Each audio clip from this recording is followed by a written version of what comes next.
Hello students, good morning all of you. મજામાં બધા? બરાબર, સારું. ચલો કરીએ ચાલુ. હવે આપણે ચેપ્ટર નંબર 8ની આગળની જર્ની ચાલુ કરીએ. Ready everyone? આગળનું બધું ક્લિયર થઈ ગયું છે? બરાબર. તો આપણે જે આપણે પ્રીવિયસ લેક્ચર હતો, બરાબર, એની અંદર આપણે શેની ચર્ચા કરી રહ્યા હતા? રંજક કણોની ચર્ચા કરી રહ્યા હતા. આઈ હોપ સો કે તમને બધાને યાદ હશે. તમારા માઇન્ડની અંદર કીપ કરીને રાખજો આ વસ્તુ કે તમે અંતઃપટલ તંત્રનો જે અંગિકા ભાગ હતી એ બધી જ અંગિકાઓને આપણે શું કરી દીધું છે? કમ્પ્લીટ કરી દીધી છે. શું કરી દીધું? કમ્પ્લીટ કરી દીધું. અને દેન આફ્ટર અત્યારે આપણે કઈ વસ્તુ ચાલુ કરી છે? જે અંતઃપટલ તંત્રનો ભાગ નથી એવી અંગિકાઓ. અને ઇમ્પોર્ટન્ટ થિંગ ઇઝ ધેટ એમાં આપણે એક અંગિકા છે, સૌથી મહત્વની અંગિકા હતી કઈ? કણાભસૂત્ર છે. ઓલરેડી આપણે કમ્પ્લીટ કરી લીધું છે. બહુ જ મહત્વની અંગિકા છે. કણાભસૂત્રની એક લીટી એક શબ્દ જવા દેવાનો નથી. ઓકે, વધારે ડિટેલમાં પણ આવે છે, પણ મેં તમને જે કરાવ્યું છે એનસીઈઆરટીની ટેક્સ્ટબુક કરતાં પણ થોડું ઘણું વધારે કરાવ્યું છે, જે તમને નીટમાં ઉપયોગી બનશે એવી રીતના. બરાબર, એટલે બહુ ડરવાની જરૂર નથી. આટલું વ્યવસ્થિત રીતે કરી નાખો. પછી આપણે રંજક કણો તરફ આગળ વધ્યા હતા. તો ચલો ફટાફટ એનું રિવિઝન કરાવી દો, જેથી કરીને તમને શું થાય, મારી આજની સિક્વન્સ છે એ જળવાઈને. તો શું કીધું તું આપણે એની અંદર? પ્લાસ્ટિડ્સ એટલે કે રંજક કણોની અંદર કે વનસ્પતિ અને યુગલીના બંને સજીવો એવા છે કે જેની અંદર રંજક કણો આવેલા હોય છે, રાઈટ? બટ યાદ રાખજો કે એ શું કામ તમે એને બહુ ઇઝીલી સ્ટડી કરી શકો, ઇઝીલી તમે માઇક્રોસ્કોપમાં જોઈ શકો, કેમ કે કદમાં કેવા હોય છે? મોટા. એની પાસે આવેલા રંજક દ્રવ્યો છે. રંજક કણો હશે ને એની પાસે હંમેશા શું હશે? રંજક દ્રવ્યો. કોઈ રચના છે એની પાસે સ્પેસિફિક ટાઈપનું શું આવેલું છે? કેમિકલ્સ, રંજક દ્રવ્યો, રાઈટ? એ શું કરે છે કે વનસ્પતિના અલગ અલગ ભાગોને શું આપે છે? અલગ અલગ રંગ આપે છે. બરાબર, શું આપે છે? અલગ અલગ રંગ આપે છે. અને કાર્યની દ્રષ્ટિએ પણ કેવું છે? અલગ છે.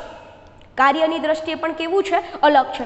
સો ઇમ્પોર્ટન્ટ વસ્તુ તમારા માટે એ બની રહેવાની છે કે એને આવેલા રંજક દ્રવ્યોને આધારે આપણે વનસ્પતિના જે આ રંજક કણો છે, બરાબર, એને કેટલા ડિવાઈડ કર્યા હતા? 3 પાર્ટમાં ડિવાઈડ કર્યા હતા. હરિત કણ નંબર 1, બીજું રંગ કણ, અને ત્રીજું રંગહીન કણ. Clear everyone? હરિત કણ તો બહુ ઇઝી છે અને ઇમ્પોર્ટન્ટ વસ્તુ છે કે જ્યારે આજનું સેશન કમ્પ્લીટ કરશું થોડું ઘણું, ત્યારે આપણે હરિત કણને શું કરવાનું છે? થોડુંક ડિટેલમાં સ્ટડી કરવાનું છે. થોડુંક ડિટેલમાં શું કરવાનું છે? સ્ટડી કરવાનું છે. એટલે તમારા માટે બહુ ઇઝી બની રહેવાનું છે. સો ડોન્ટ વરી. બરાબર, પણ આપણું જે રંગ કણો હતો એ બહુ ઇમ્પોર્ટન્ટ હતું. એમાં જે રંગ આવ્યા હતા અને બે વસ્તુ જો, એક તો રંગ કણો છે એની પાસે જે રંજક દ્રવ્યો આવેલા છે એ ચરબી એટલે કે લિપિડમાં શું છે? દ્રાવ્ય. પહેલો પોઈન્ટ ક્લિયર? એ કયા પ્રકારના છે? કયા પ્રકારનો સમૂહ છે? તો કે કેરોટીનોઇડ્સ પ્રકારનો સમૂહ છે. કયા પ્રકારનો સમૂહ છે? કેરોટીનોઇડ્સ પ્રકારનો સમૂહ છે. એ પણ ક્લિયર? પણ કેરોટીનોઇડ્સ જે સમૂહ છે, કેરોટીનોઇડ્સ જે સમૂહ છે એની અંદર કોનો સમાવેશ થાય? તો બે વસ્તુ છે એની અંદર, ઝેન્થ્રોફિલ અને કેરોટીન. કેનો બેનો સમાવેશ થાય છે? ઝેન્થ્રોફિલ અને કેરોટીનનો. But what is the function of the રંગકણ? રંગકણ એ સેલ્ફ ઇન્ડિકેટ કરે છે. ક્રોમો, બરાબર, એ સેલ્ફ ઇન્ડિકેટ કરે છે એ કંઈક અલગ અલગ રંગ આપવાનું છે. તો કયા પ્રકારના રંગો? તો કે બહુ ઇઝી છે. જો પીળો અને નારંગી આમ છે ને થોડુંક આમ કમ્બાઈન થતું આવે એ ટાઈપનું લાગે એમ.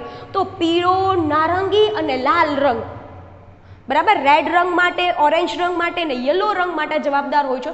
પછી છે ને તમને એમ થાય મેડમ એવું થોડું હોય, અમે તો પર્પલ કલરનું જોતા હોય, બીજા અલગ કલરનું જોતા હોય ફ્લાવર્સની. તો ક્યાંથી નહીં? તો દેટ ઇઝ ધ કોમ્બો. એમાં શું થશે? શેડિંગ પડશે. આનું થોડુંક આમાં મિશ્ર થશે. તમે ઓલું 12 કલરની સ્ટ્રીપ જોતા હોય ને રંગની, આપણે નાના હોય ત્યારે રંગ પૂરવા માટે આપણે એવી નાની એવી જ લેતા હોય. તો આ કલર સાથે આને મિક્સ કરીએ તો આવો કલર બને. તો એમાં પણ એવું જ હોય કંઈક. એ થિયોરી ઉપર આગળ વધતું હોય. બરાબર છે?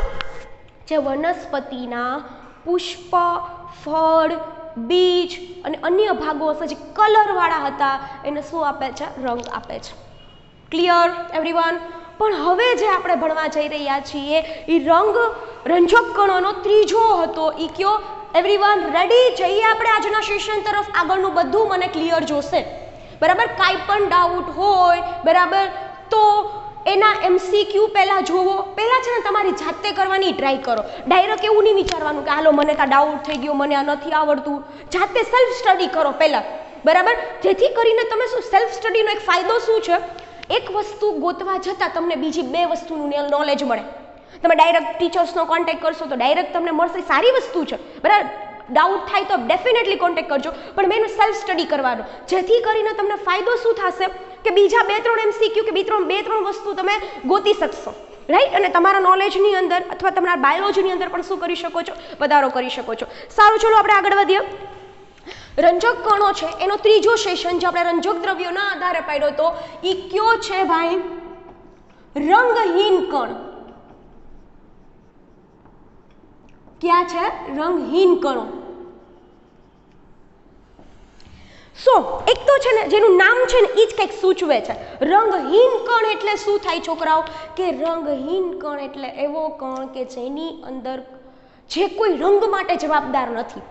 જ્યારે તમે વાત કરી હતી ને હરિત કણ, તો એની અંદર ક્લોરોફિલની વાત કરી હતી મેં, રંજક દ્રવ્ય યાદ હશે તમને. તો ક્લોરોફિલ છે એ સેલ્ફ ગ્રીન કલર માટે ઇન્ડિકેટ કરતું હોય. એ શું ઇન્ડિકેટ કરતું હોય? ગ્રીન કલરને. જેથી કરીને બધી જ વનસ્પતિના પર્ણ છે એ કેવા હોય છે? ગ્રીન કલરના. બીકોઝ ઓફ દેટ કે એની જે મધ્યપર્ણ પેશીઓ કે એની અંદર જે પેશીઓ એની અંદર જે હરિતકણ ને બધા આવેલા હોય છે એ કેવા હોય છે? એની પાસે હરિતકણ આવેલા હોય છે, ક્લોરોફિલ આવેલું હોય છે, એટલા માટે. તો અહીંયા કે રંગહીન કણ છે જેની પાસે કોઈ પણ પ્રકારનું રંગ માટેના રંજક દ્રવ્યો આવેલા હોતા નથી. શું?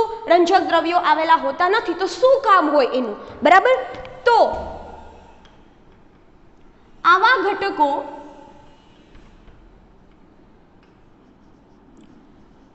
ઘટકો શું કરે છે? ખોરાકના કણોનું શું કરે છે? સંગ્રહ કરે છે.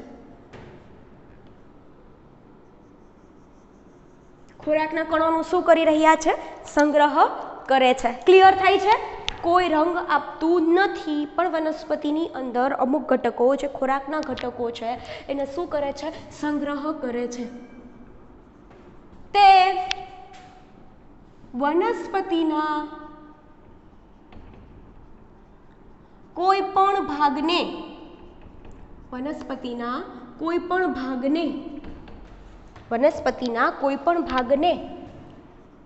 રંગ આપતું નથી. બીકોઝ ઓફ દેટ મેં તમને ઓલરેડી કહી દીધું છે કે એની પાસે કોઈ પણ પ્રકારના રંજક દ્રવ્યો જે રંગ માટે જવાબદાર હોય, આપણે કેમ ક્લોરોફિલ કીધું હતું, કેરોટીન, સેન્થ્રોફિલ, એન્થ્રોસાયનિન, કેરોટીનોઇડ્સ, એવું કંઈ જ હોતું નથી. પાસે જે કણો હોય છે જે ખાલી ખોરાકનો શું કરે છે? સંગ્રહ કરે છે, નહીં કે કોઈ પણ પ્રકારનો શું આપે છે? રંગ આપે છે. Clear everyone? આગળ વધીએ.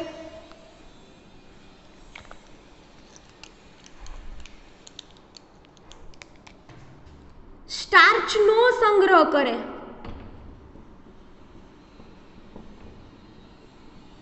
અલ્ટિમેટલી યાદ રાખજો, કાર્બોદિતને આપણે 3 સેશનમાં ડિવાઈડ કરશું: પોલીસેકેરાઇડ, ડાયસેકેરાઇડ અને મોનોસેકેરાઇડ. એની અંદર જે પોલીસેકેરાઇડ છે એનું શું ઉદાહરણ છે? સ્ટાર્ચ છે એ કોનું ઉદાહરણ છે? પોલીસેકેરાઇડનું. એટલે કાંઈ કન્ફ્યુઝન ન રહેવું જોઈએ. બરાબર. તમારા મગજની અંદર એકય વર્ડ આવે, એકય વસ્તુ સિંગલ, બરાબર છે, તમે એને ગોખતા નહીં. સિંગલ હું તમને લાઈનમાં બધું લેતી જ જાઉં છું. તમે ટેક્સ્ટ બુક ઓપન કરીને જોજો, બરાબર. એની અંદર આવતી લીટી ટુ લીટી હું જાઉં છું. તો અને એમાંય આપણે કંઈ ગોખ્યું નથી. મેં તમને એ પણ વસ્તુ નવી આવી હશે તો મેં તમને કીધી હશે. તો આ સ્ટાર્ચ શું છે?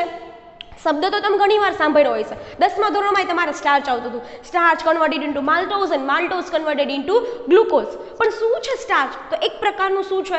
કાર્બોદિત. રાઈટ. શું છે? કાર્બોદિત. એ પણ કયા પ્રકારનું? પોલીસેકેરાઇડ પ્રકારનું. Clear everyone? એટલે હું એ લખી દઉં કાર્બોદિત, જેથી કરીને તમારા માઇન્ડની અંદર શું રહે? કન્ફ્યુઝન રહે નહીં. સ્ટાર્ચનો સંગ્રહ કરે છે એટલે કે કાર્બોદિતનો સંગ્રહ કરે છે તેવા કણોને શું કહેવામાં આવે છે? સ્ટાર્ચ કણ કે મંડ કણ કહેવામાં આવે છે.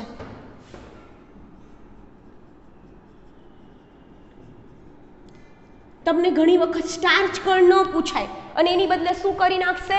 આવું પૂછાશે, મંડ કણ. તો ખાલી જે સ્ટાર્ચનો સંગ્રહ કરતા હોય એવા કણો, એટલે કે એવા રંગહીન કણો, બરાબર. અને એનું ઉદાહરણ લઈએ આપણે તો બટાટા. એનું ઉદાહરણમાં આપણે કોને મૂકશું? બટાટાને. તમને લોકોને ખબર છે બટાટા છે ને એની અંદર સૌથી વધારે સ્ટાર્ચ હોય. જ્યારે તમારે કોઈ બાયોકેમિકલ ટેસ્ટ પરફોર્મ કરવાની આવે કે જેની અંદર સૌથી વધારે સ્ટાર્ચ હોય, ઓકે, તમને કોઈ પૂછશે કે અહીંયા સ્ટાર્ચ પ્રેઝન્ટ છે કે નથી, એ તમારે કન્ફર્મ કરવું છે. તો જેમ કે મકાઈ હોય એની અંદર સ્ટાર્ચ હોય, બરાબર, બટાટા છે એની અંદર પણ સ્ટાર્ચ હોય. So how we can confirm that કે your is the starch present or not, બરાબર છે. તો સ્ટાર્ચ પ્રેઝન્ટ છે એની કન્ફર્મેશન ટેસ્ટનું નામ છે આયોડિન ટેસ્ટ, ભૂલતા નહીં. ક્યુ ટેસ્ટ છે? Iodine test. જો બટાટાનું સ્ટાર્ચનું એનું હોય તો તમે એની અંદર જેવું આયોડિન નાખશો, એની અંદર શું નાખશો તમે? આયોડિન નાખશો તો એનો કલર શું થશે? ચેન્જ થશે, બ્લુ કલર આપશે. જો એ બ્લુ કલર આવ્યો તો સ્ટાર્ચ પ્રેઝન્ટ છે, જો બ્લુ કલર ન આવ્યો તો સ્ટાર્ચ પ્રેઝન્ટ નથી. મને બધી વસ્તુ ક્લિયર જોશે. તમને કોઈ પણ વ્યક્તિ ગમે ત્યાંથી પ્રશ્ન પૂછે આવડતા જ હોવા જોઈએ, ભલે આપણી ટેક્સ્ટ બુકમાં લખ્યું હોય કે ન લખ્યું હોય. આવશે, નથી લખ્યું એવું નથી. એનસીઆરટીની ચેપ્ટર નંબર 9 ની અંદર આવશે કે સ્ટાર્ચ કન્ફર્મેશન ટેસ્ટ કઈ છે? Iodine test. So you should keep in mind this things. Okay, ચલો. તો સ્ટાર્ચ કણ કે મંડકણ જે શું કરે છે? ખોરાકનો સંગ્રહ કરે છે. કયા પ્રકારના? સ્ટાર્ચનો સંગ્રહ કરે છે, કાર્બોદિતનો સંગ્રહ કરે છે. અને એનું બેસ્ટ એક્ઝામ્પલ કોણ છે? બટાટા. ક્લિયર?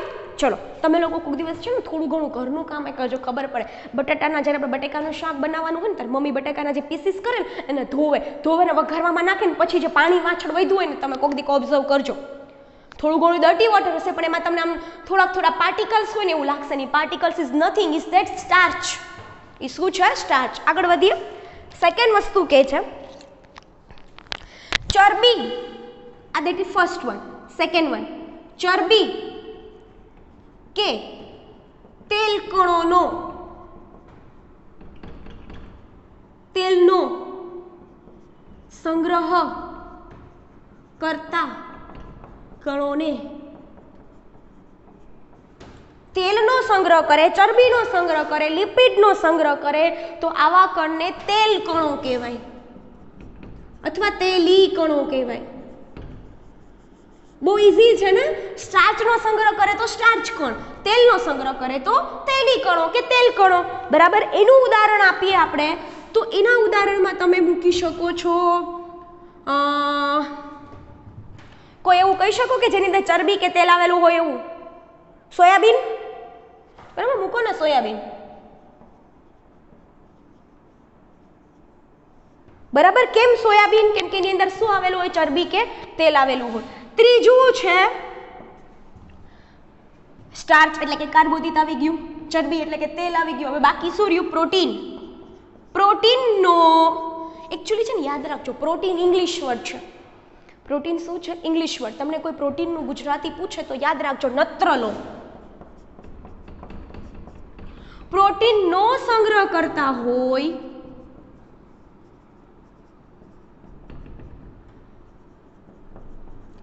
તેવા કણોને,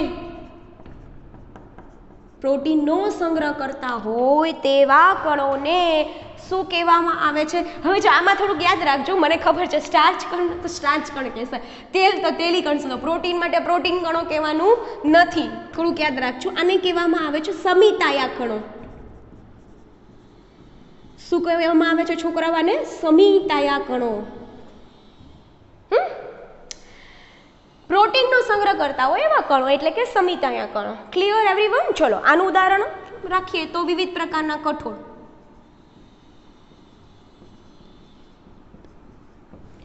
આ કઠોળ એવા છે કે જેની અંદર પ્રોટીનનો આપણે ખાતા હોય ને બધા, મગ છે સ્પ્રાઉટેડ કરીને ફણગાવેલા ખાતા હોય આ તે, તો એની અંદર હંમેશા શેનો સંગ્રહ થયેલો હોય? પ્રોટીનનો સંગ્રહ થયેલો હોય એટલે કે નત્રલોનો સંગ્રહ થયેલો હોય.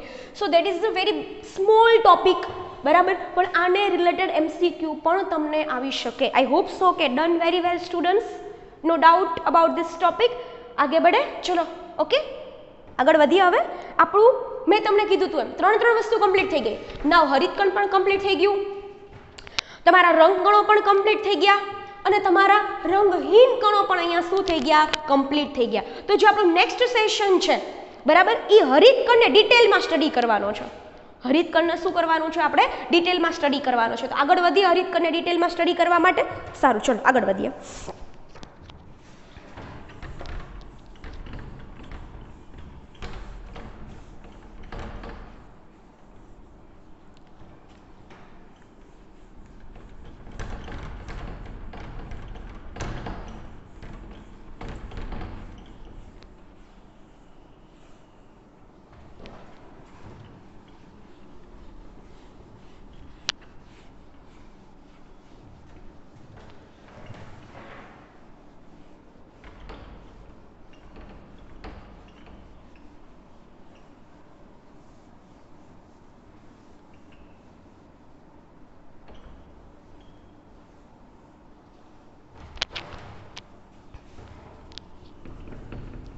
ચલો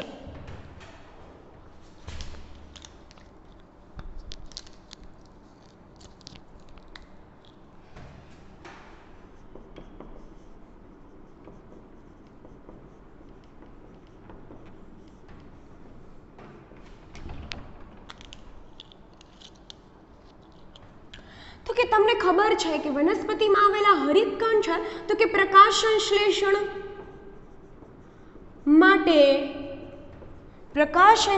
માટેનું મહત્વનું રંજક કણ છે. That's you know very well. પ્રકાશ સંશ્લેષણ કેની અંદર થાય છે? હરિતકણની અંદર. અથવા હરિતકણ છે એ શેના માટે જવાબદાર હોય છે? પ્રકાશ સંશ્લેષણ. હું તમને હજી કહી દઉં છોકરાઓ, ઘણા એવા હશે 2-5% actually they don't know what is the પ્રકાશ સંશ્લેષણ, વોટ ઇઝ ધ ફોટોસિન્થેસિસ. વનસ્પતિ પોતાનો ખોરાક પોતાની જાતે જ બનાવે છે. વનસ્પતિ પોતાનો ખોરાક પોતાની જાતે જ બનાવે છે.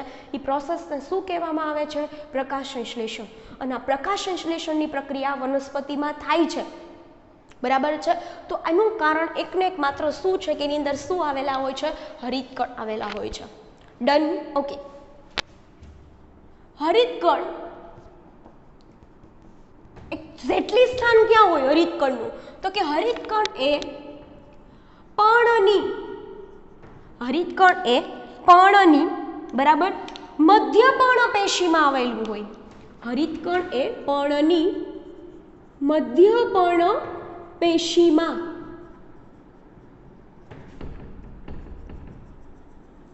બરાબર સ્થાન પામેલા હોય છે.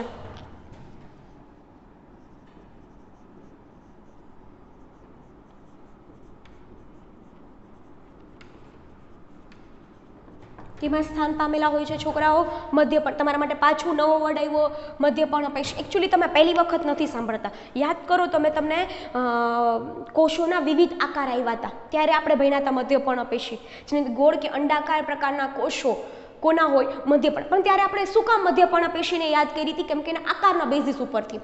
મેઝોફિલિક ટિશ્યુઝ છે, એટલે કે ઇંગ્લિશ નામ છે મધ્ય પર્ણપેશી. એ છે ને તમે લોકો તમારું 11th સાયન્સના જ ચેપ્ટર છે, તમે જ્યારે 5મું ચેપ્ટર કે 6ઠું ચેપ્ટર જ્યારે ભણશો, ખાસ કરીને 6ઠું ચેપ્ટર, બરાબર, પર્ણની રચના 5મા ચેપ્ટરમાં આવશે. પણ તમે જ્યારે પર્ણ છે એ કઈ રીતના ઇન્ટરનલ સ્ટ્રક્ચર ભણશો, કેમ કે આપણે પર્ણનું આંતરિક રચના ભણશું ને, બરાબર છે, ત્યારે તમારે આવશે મધ્ય પર્ણપેશી. એકચ્યુઅલી પર્ણ હોય ને એમાં વિવિધ ભાગો હોય, બરાબર. ઉપરનું હોય ને ઉપરી અધિસ્તર, નીચેની હોય ને અધ અધિસ્તર. ઉપરી અધિસ્તર અને અધ અધિસ્તર વચ્ચે જે કોષો આવેલા હોય ને એ કોષો દ્વારા બનતી પેશી એટલે કઈ પેશી થાય? મધ્ય પર્ણપેશી. આપણે વધારે ડિટેલમાં સ્ટડી ત્યારે કરશું જ્યારે આપણે ચેપ્ટર નંબર 6 ભણતા હોય ત્યારે. પણ તમારા મગજમાં ગોખવાનું નથી કે મધ્ય પર્ણપેશી એટલે શું, કે પર્ણ છે એનું ઉપરી અધિસ્તર અને અધ અધિસ્તર વચ્ચે જે કોષો આવેલા હોય, બરાબર, એ કોષો ભેગા મળીને શું બનાવે છે?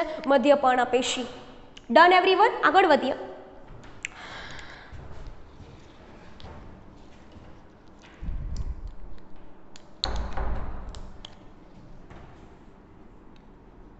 બધા જ કોષોમાં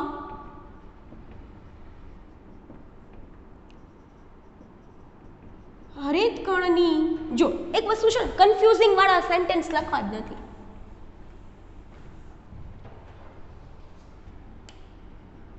હરિતકણ ઘણા આકારો ધરાવે છે. હરિતકણ શું ધરાવે છે? ઘણા આકારો ધરાવે છે. જેમ કે, બરાબર, કયા પ્રકારના આકારો છે? તો કે ગોળ, અંડાકાર, લેન્સ આકાર કે પટ્ટી સ્વરૂપે.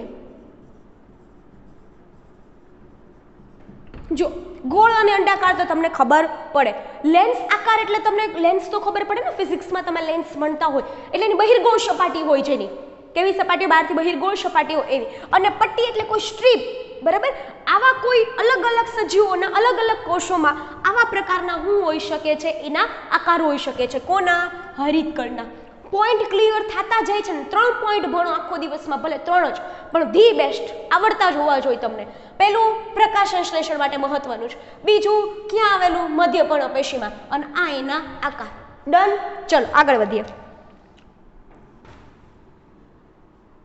તેના કદની ચર્ચા કરીએ. ડાયરેક્ટ ટાઇટલ કદ જ આપીએ. હરિતકણનું જે કદ હોય બરાબર, એની અંદર કદની અંદર પહેલા ચર્ચા કરીએ એની લંબાઈ. કદની અંદર પહેલા એની શેની ચર્ચા કરશું આપણે? એની લંબાઈ. અને પછી વાત કરશું એની પહોળાઈ. પછી આપણે કોની વાત કરીએ? એની પહોળાઈ. તો હરિતકણ છે એની લંબાઈ છે 5 થી 10 માઇક્રોમીટર. જો કદમાં મોટા હતા એટલે જ તો આપણે એને સરળતાથી જોઈ શકતા હતા. કમ્પેરિઝન કરો તો આના કદની અને આની લંબાઈની અને ગોલ્ગી કાય અને કણાભ સૂત્રની 1 micrometre, 0.5 micrometre, 4.1 micrometre, I mean micrometre, but તમે જુઓ લેસ ધેન 5. અને અહીંયા 5 થી તો શું થાય છે? સ્ટાર્ટિંગ. સો 5 to 10 માઇક્રોમીટર શું છે છોકરાઓ? એની લંબાઈ. જ્યારે એની પહોળાઈ કેટલી છે? 2 to 4 માઇક્રોમીટર. તો એની લંબાઈ પહોળાઈ મોટું થાય બરાબર. એટલે આ થઈ ગયા એના આકાર, આ થઈ ગયું એની લંબાઈ અને પહોળાઈ, એનું સ્થાન અને એનું કાર્ય. જે કાર્ય ડિટેલમાં ભણશું, સો ડોન્ટ વરી. આટલું ક્લિયર થઈ ગયું? ઓકે. હવે બધા જ સજીવોમાં હરિતકણની સંખ્યા, બધા જ સજીવો એટલે તમને જેમાં હરિતકણ પ્રેઝન્ટ હોય એમાં, આપણી જાતને એમાં લેવી નહીં, કેમ કે we can't able to make hour on food two self, right? બરાબર. તો આવું હોતું નથી. તો કે હરિતકણની સંખ્યા સરખી હોતી નથી બરાબર. જેમ કે કેલેમિડોમોનાસ, જેમ કે કેલેમિડોમોનાસ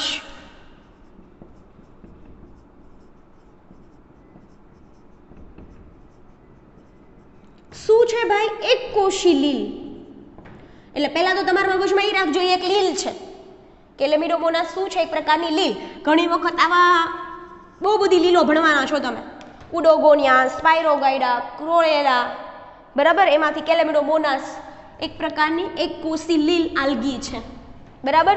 જે માત્ર એક તો એક કોષી છે, એટલે આપણે કઈ બહુકોષીની તો વાત કરવાની નથી બરાબર. તો એક કોષી લીલ હોવા છતાં એની અંદર એક કોષમાં એક હરિતકણ હોય. એટલે સંખ્યા કેટલી કીધી આપણે? કેલેમિડોમોનાસમાં એક જ શું આવેલું હોય છે? હરિતકણ આવેલું હોય છે.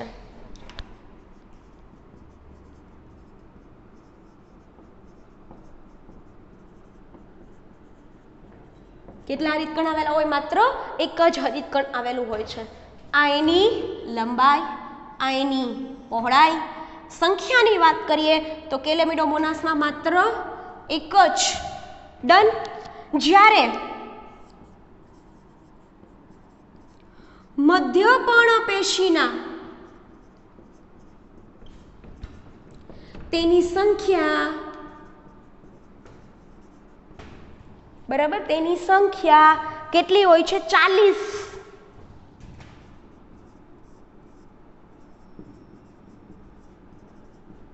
જો હવે તમે મને પાછો પ્રશ્ન પૂછો, મેડમ આખી મધ્ય પર્ણપેશીમાં 40 કે એક કોષમાં? પેશી ઇન્ડિકેટ કરે છે કે ત્યાં ઘણા બધા કોષો છે બરાબર. એટલે હું ડાઉટ નથી રહેવા દેવા માંગતી. હું જે અહીંયા સંખ્યા એ પ્રતિ કોષ દીઠ વાત કરી છે મેં અહીંયા.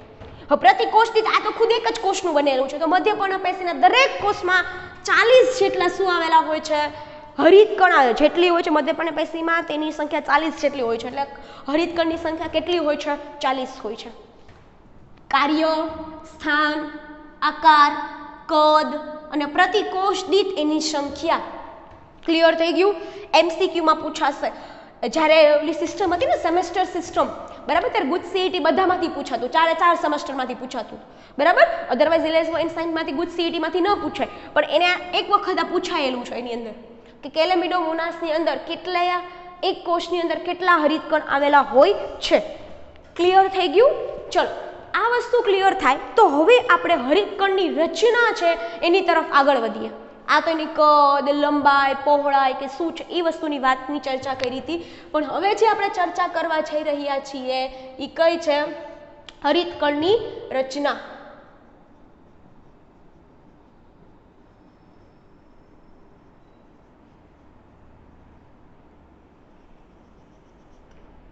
તો કે હરિતકણ બે સ્તરોનું બનેલું હોય, જસ્ટ લાઈક અ કણાભ સૂત્ર. હરિતકણ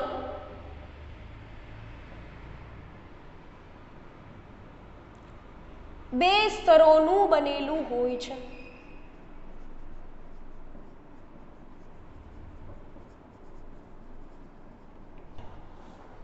હરિતકણ કણાભ સૂત્રની જેમ, યાદ છે ને કણાભ સૂત્રમાં આપણે બાહ્ય પટલ ને અંતઃપટલ ભણ્યા હતા. સેમ થિંગ ઇઝ ધેટ કણાભ સૂત્ર પણ કેવી રચના છે? દ્વિસ્તરીય રચના છે. ડન.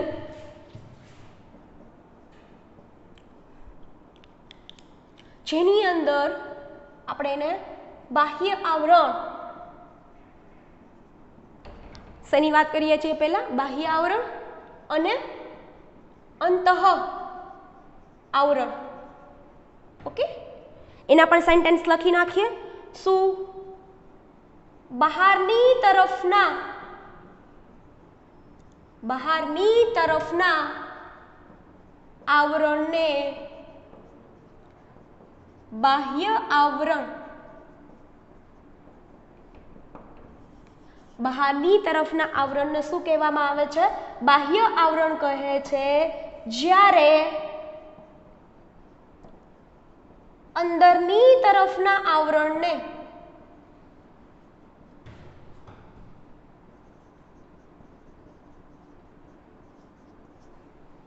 શું કહેવામાં આવે છે? અંતઃ આવરણ કહે છે.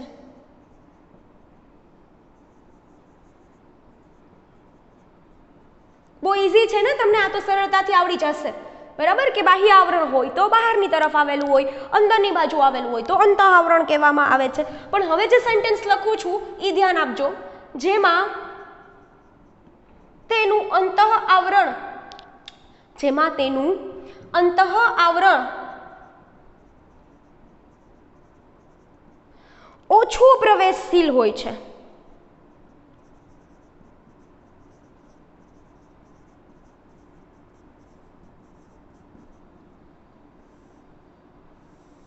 અંતઃ આવરણ કેવું હોય છે? ઓછું પ્રવેશશીલ હોય છે. બરાબર. કદાચ હું ત્યાંથી પ્રોપરલી દેખાતું ન હોય તો ફરીથી એક વખત જોઈ લઈએ.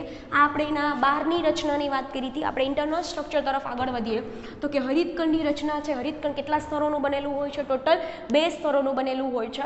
જેમાં હરિતકણનું જે બાહ્ય સ્તર છે, જે બહારનું સ્તર છે, એને શું કહેવામાં આવે છે? બાહ્ય આવરણ. જ્યારે અંદરની તરફના આવરણને શું કહેવામાં આવે છે? અંતઃ આવરણ. જેનું અંતઃ આવરણ છે એ કેવું છે છોકરાઓ? ઓછું પ્રવેશશીલ છે. એનું અંતઃ આવરણ કેવું છે? ઓછું પ્રવેશશીલ છે. Clear everyone? આટલું ફરીથી કરાવી દઉં. હું છે ને વારંવાર રિવિઝન કરાવીશ અને હું તમને પણ એમ જ કહું છું. બરાબર, વારંવાર રિવિઝન કરો. મને છે ને આમ એટલું કોન્ફિડન્ટલી તમારા તરફથી જોઈએ છીએ કે તમે એમ કહો ને કે મેડમ 8મું ચેપ્ટર તમારું નામ આવે ને એટલે તમે કોકને સાંભળો કે આમાંથી પૂછો પ્રશ્ન, ગમે એ પ્રશ્ન તમને આવડતો હોવો જોઈએ, એટલો કોન્ફિડન્ટલી. કેમ કે મેં તમને બધી આકૃતિ સહિત એક વસ્તુ આમાં હું શું કરું છું? મૂકતી જાઉં છું. રાઈટ? સારું, ચલો. અને આપણે દરેક ચેપ્ટર આવી રીતના જ ભણવા જઈ રહ્યા છીએ. શું? Don't worry. બરાબર, ચલો. શું કીધું તું? પ્રકાશ સંશ્લેષણ. પહેલા મેઇન વર્ડને જ પિકઅપ કરવાના, ગોખવાનું નથી. મધ્યપર્ણપેશીનું સ્થાન, આ એના આકાર, આ એની લંબાઈ, આ એની પ્રતિકોષ દીઠ સંખ્યા. એમાં ખાસ કેલેમિડોમોનાસના એક કોષી સજીવ તો એક જ હરિતકણ આવેલું છે. જ્યારે મધ્યપર્ણપેશી ઘણા બધા કોષોની બનેલી હોય પણ પ્રતિકોષ દીઠ એની સંખ્યા કેટલી છે? 40. ડન. ઓકે. ઘણી વખત છે ને કોઈ અલગ રેફરન્સ બુક વાંચતા હોય તો એવું લખ્યું હોય 20 થી 40. શું લખ્યું હોય? 20 થી 40 જેટલા શું આવેલા હોય? હરિતકણ. બટ આપણે 40 તરીકે રાખીએ છીએ. ડન ને? આ એની સ્તરની વાત કરી. તો હવે આ તો એમને રાખીએ જ છીએ આપણે. હું આ રિમૂવ કરું છું જેથી કરીને હું તમને એક આખું કોમ્બો આપી શકું સાથે. ઇન્ટરનલ સ્ટ્રક્ચર કેવું હોય? ચલો.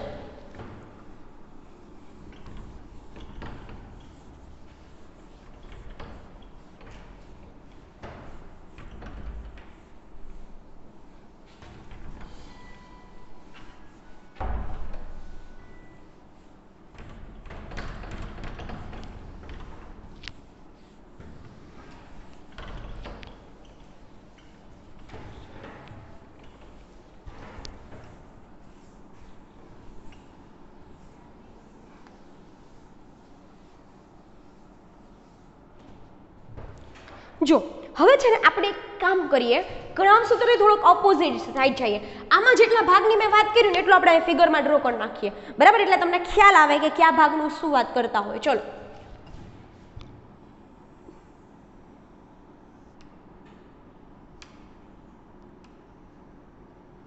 આપણે બાહ્ય સ્તરની વાત કરી હતી, તો આનું કયું સ્તર થઈ ગયું? બાહ્ય સ્તર, બરાબર છે. ચલો હવે આપણે વાત કરીએ હતું કે એના અંતઃ આવરણનું, બરાબર? તો આ બાહ્ય આવરણ થઈ ગયું અને આ શું થઈ ગયું? એનું અંતઃ આવરણ. જેથી કરીને તમને શું થાય? સમજવામાં સરળતા રહેશે.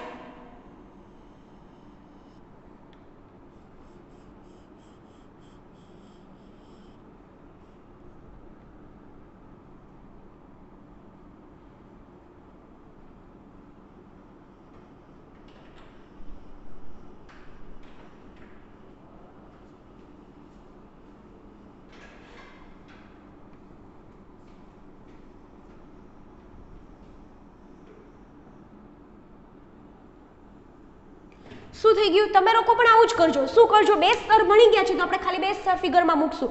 જેમ જેમ સ્તર ભણતા જશું, બરાબર, અથવા એની ઇન્ટરનલ સ્ટ્રક્ચર ભણતા જશું, એવી રીતના આપણે શું કરતા જશું? અંદર મૂકતા જશું. ક્લિયર થઈ ગયું? તો આપણે આજના લેક્ચરની અંદર આટલું જ રાખીએ છીએ, જેની અંદર આપણે યાદ રાખજો હરિતકણના અંતઃસ્તર અને બાહ્ય આવરણ અને અંતઃ આવરણની વાત કરી લીધી છે. પણ એની અંદર શું આવવાનું છે અથવા કઈ રચનાઓ આવવાની છે એ આપણે નેક્સ્ટ સેશનની અંદર ભણશું. પણ તમે એનું આગળનું રંગકણો, રંગહીન કણો, બરાબર, એ આજના ખાસ રંગહીન કણો, જેમાં સ્ટાર્ચ કણ, તેલ કણ અને સમિતાય કણ વિશે પણ યાદ રાખી લેજો. તો આજના સેશનમાં ખાલી માત્ર આપણે આટલું જ રાખીએ છીએ. ચલો.